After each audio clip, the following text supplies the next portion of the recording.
Спасибо. Так, права? Есть. Техпаспорт? Да. Техосмотр? Есть, да?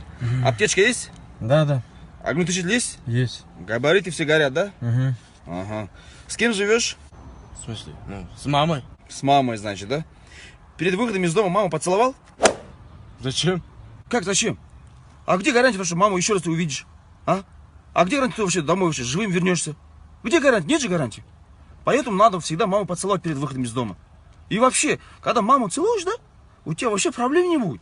Мама риза болса, все будет четко. Вот, например, я бы, может, тебя не остановил, если ты маму поцеловал только что. Понимаешь?